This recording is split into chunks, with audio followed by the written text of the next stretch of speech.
Welcome back to the second day of racing here in the beautiful Grand Prairie area and the sixth day of the marathon. Today, racers take off from the same start line as yesterday. However, they're now headed upstream on the Wapiti River, 45 miles west to Wapiti Gardens. Then returning again in the afternoon. 90 miles in total of racing. Get strapped in because day 6 was one hell of a ride on the Wapiti.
Today's highlight video is sponsored by Above and Beyond Compression, your leading supplier of commercial and industrial natural gas compression parts. Visit their website at abcomp.ca. The first boat away is once again our overall leader, Gord Humphrey in U357.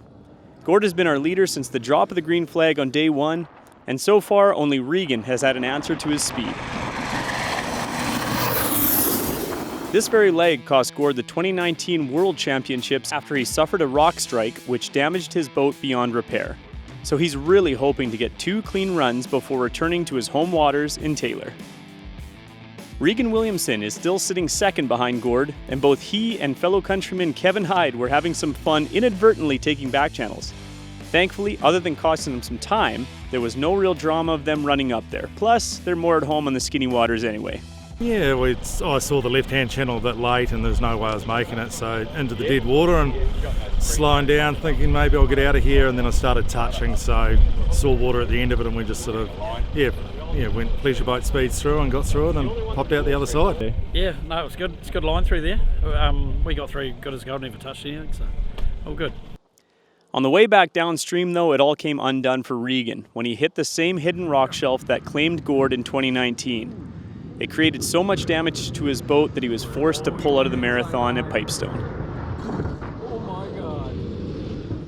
Yeah, just had an awesome run upstream, so we felt pretty comfortable, and downstream we thought we'd settle in. You know, we're only a couple of kilometres down and it sort of went, lost all my talent really. So, crashed a bar, pushed our unit up, drive lines not in a good shape. So, that's us for the marathon really. It's a cruel sport, the jet boating gods definitely went on our side this year. You and I and Gord were standing at the top, and Gord was very nervous about this rundown because in 2019 he tagged a rock right there. I think And you were giving the screws to him. I was. I think it was probably exactly the same bar. So that's karma and that's jet boat racing. So it's a cruel sport, and we've put such a big effort in the last few weeks. It's Rick, Mark Crow, me. There's so many people that have helped us out. Gord, and this is where we're at. But hey, Next year. There's always next year, isn't there? There is always next year, Regan, and next year's Worlds will be held in the USA. We're gutted on how this year's marathon ended for the Unicorn team, but we're excited to see what they can put together in 2026 and beyond. With Regan now out, this puts Kevin Hyde securely in the second place overall. Kevin has been running a pretty consistent marathon this year, and it's been a huge effort for Scott, James, and the rest of the Kiwi crew.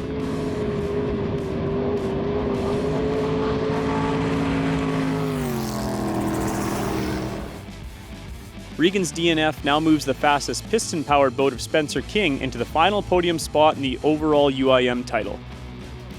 He's continued to lay down fast times in the marathon's A class, and today was no different. Taking back channels was certainly a theme of today on the narrower Wapiti River.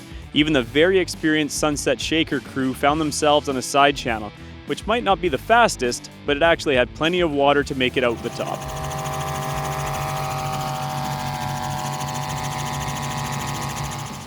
Tom Kelly and Ethan Smith continue to lay down clean, consistent runs in the A class, which keeps the pressure on Spencer for that A class title.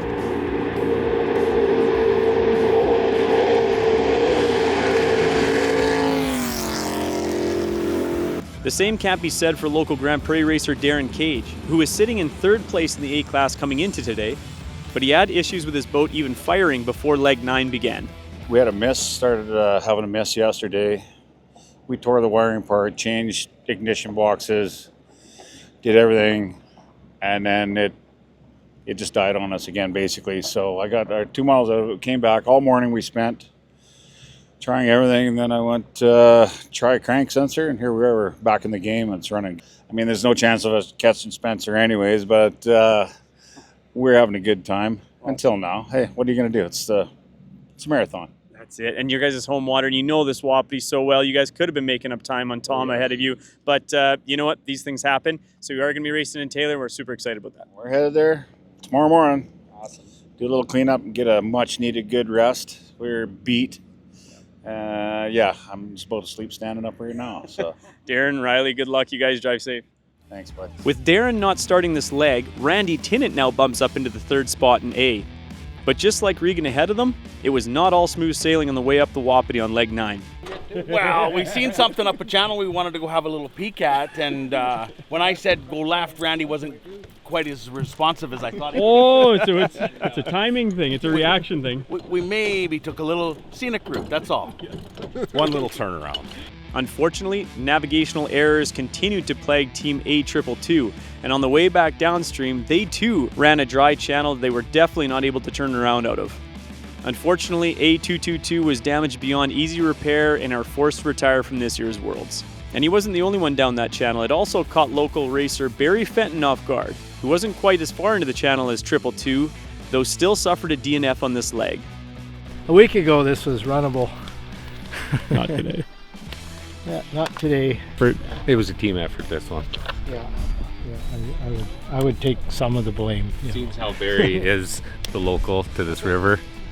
A massive thank you goes out once again to the many support boats who helped the many beached boats into the water on this extremely exciting day 6 of racing on the Wapiti. Even the 4 Kiwi boats shipped over from New Zealand were filled with Kiwis eager to lend a hand and get the racers back to the finish line. With Darren and Randy now out in A class, that left Stephen Ford to bump up a few spots, but he also found himself off the racing line and hitting some rocks on the way up the Wapiti. Oh, we had a super clean run, except for a little back channel left. cruising, but we made it through the first one without touching, and the next 2 we scraped a little bondo off the bottom. We got some work to do tonight.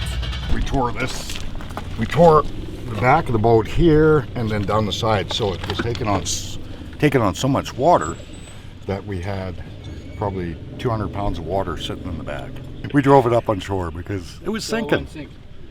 Yeah, but a little bit of bondo and a little bit of sealer and maybe a safe run down.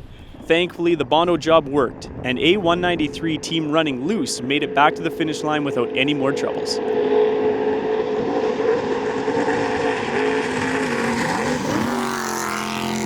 Moving into the CX class now, and with Jeremy having his motor troubles yesterday, we now have a straight fight between Tanner Frolick, Justin Hill, and Denny Main.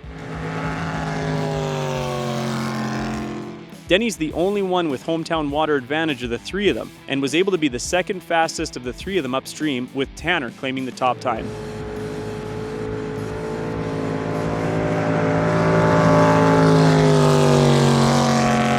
On the way back down though, Justin Hill drove the sponsons off that boat, and he turned the fastest time of the three of them.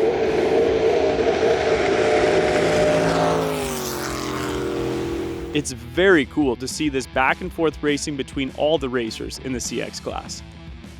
Outside of the top three and Barry Fenton's dramas in the CX class, other dramas to mention were Ken Stacy, who also got caught up in a wrong channel and ran out of water, as well as Team Ramboat, who also went into a dead water channel. Thankfully, support boats weren't too far off to lend a hand and get them back running again. Just drying them off. Why were they wet? Yeah, we kind of got down a rock channel. We had to dig the boat out. So we did some lifting, you know, I just wanted to get my curls in.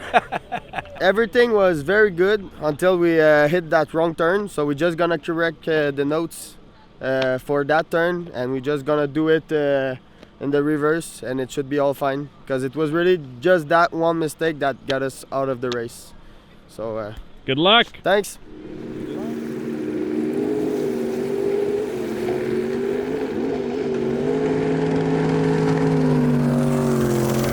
Unfortunately, after starting off well in leg 10, Team Ramboat had electrical issues which forced them to head back to the finish line behind a tow rope. In this case, it was the Kiwis to the rescue once again. Jeremy Hand in CX277 had the help from his local navigator Bryce Fortune. They started a long ways back in the CX class and basically kept their foot to the floor the entire run, passing a few boats along the way and setting the second fastest time in the CX class just behind Tanner. Another team that's slowly been working their way up in the CX class order is CX204 Miss Edie, with Darren Weaver and Felix Bergeron. After some last-minute planning, literally the day before the marathon kicked off, they decided to run their CX boat after not getting parts in time for their unlimited turbine-powered boat.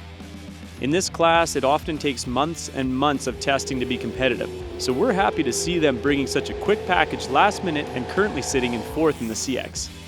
Darren Stevens in that beautiful boat, Twisted Mistress, now rounds out the top 5 in CX. We had a good clean run coming up this morning. Scrubbed a couple gravel barges that, randomly popped out of nowhere. Struggled to get on step off the start line. The old Mistress has given us some up and down grief here along the way since the start of the race, but we'll just keep chugging along. Trapper Woolsey in CX151 was sitting securely in the top 5 coming into day 6. However, an unfortunate penalty dropped him back to 8th in the CX class. The rest of the marathon is now run in his home waters in Taylor, BC, so this will definitely give him an opportunity to climb back up in the standings. The CX72 Lethal Larry team ended up seizing a pump bearing on their pleasure boat while pre-running this wapiti leg yesterday. Since they weren't able to finish the pre-run, they wisely decided not to race an unfamiliar river. Blair's probably glad he opted out after watching this highlight reel. Rip and Tear Racing are in a class of their own in the FX. They are the only FX competitors who have started and finished every leg and have avoided all penalties. This is almost like throwing a no-hitter in the major leagues, and knock on wood, they can keep this streak going for the final 2 days of racing in Taylor. First-time racers Team Hellfish are sitting 2nd in FX and look great in the water. Finally, Bernardo Rodriguez in FX28 is sitting in the final podium spot in FX. However, fellow countryman Juan Quiroga is gaining on him every leg. Wow, this Grand Prairie stretch of the marathon certainly didn't disappoint. Big thanks again to Above and Beyond Compression for sponsoring today's Day 6 highlight video.